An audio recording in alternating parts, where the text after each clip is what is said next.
No. Is that somebody you might talk to? Yeah. You would? This average guy over here, kind of the average Joe. No? Not really? Was that somebody you would talk to? Yeah. Yes. Yeah. Yeah?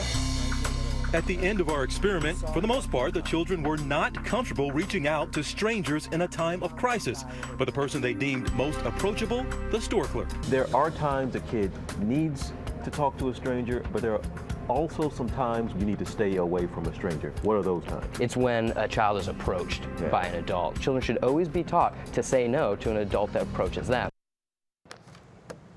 Interesting that the kids didn't always trust the badge on the what looked like to be a police officer. Yeah, very they went with the interesting. catch. All right, so we've got lots to talk about in the weather because, boy, it is still coming down. It still is, and we've seen batches of rain. It rain heavily, then it kind of slows down for an hour, then another batch comes in, and we're going to repeat that process the rest of the afternoon.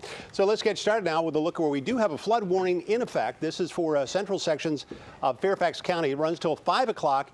Specifically areas around Vienna and Tyson's Fairfax City, where there has been some flooding. Molly Cochran's been out on Storm Track 7, and especially around the intersection of Lawyers Road and Hunters Mills Road.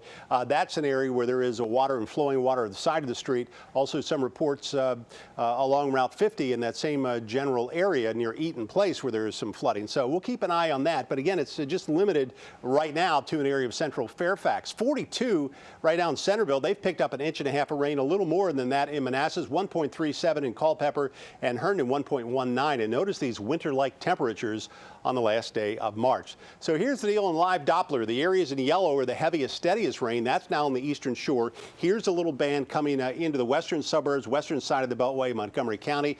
Farther south and east, Waldorf, we have heavy downpours. But look, there's a break to the west. However, that break is not going to last for long as more rain is on the way. Just a little close-up now if you're viewing from Mount Vernon all the way north along the river and west of the Potomac until you get into Maryland, and then the Montgomery side of the Potomac River. That is where you find the moderate rain, and it's moving fairly quickly to the north and to the east. Now, this is actually the warm front moving through. We're still in the low 40s, but once we get through about 3 o'clock or so, I think we're going to get into the 50s in most areas, a change in the wind direction, and there are a couple lines of showers and possible thunderstorms that could develop ahead of the actual cold front, and that's slated to happen later this afternoon or this evening, as shown on our Futurecast here, centered about 6 o'clock. So not everyone will see additional moderate to heavy rain or rumble of thunder, but that will be possible till we get about 9, 10 o'clock tonight, when everything should settle down. The front will come through, and we'll start to see the temperatures cool down just a bit. Tomorrow morning, early risers will find clouds, but we think during the day, most of the area will break into some sunshine with a high of 62, gusty northwesterly winds as well. Sunday looks terrific. Plenty of sunshine, 67.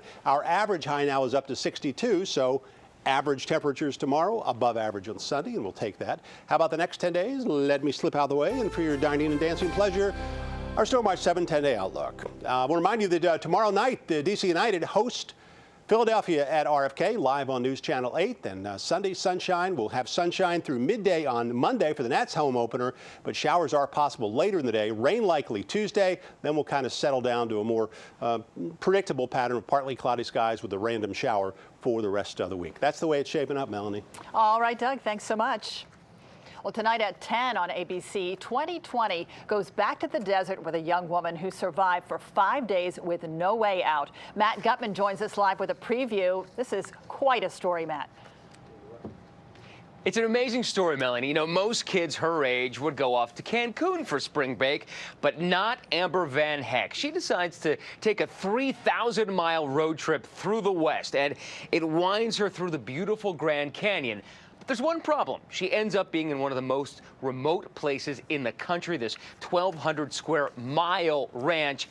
And she runs out of gas, she runs out of cell phone signal, so her GPS doesn't work. So, as you mentioned, she basically has to survive in her car. But what would kill most people did not kill Amber Van Heck, because she was a Girl Scout for 7 years. She was in the junior ROTC. She came prepared. She had food and water for days, but also she knew survival skills. She made smoke signals. She barricaded the road. But at the end of the day, she had to rescue herself. And what's amazing about this story is that we take her back there, and it's this really cathartic experience for everyone, but especially her, because she thought she was going to die out there in the desert. But through her own moxie, she manages to hike out and do something that basically got her saved. I'm not going to tell you exactly what it was, but it's a really exciting story, and there's a fantastic reunion at the end, Melanie, that's going to, I think, bring a few tears to people's eyes as well.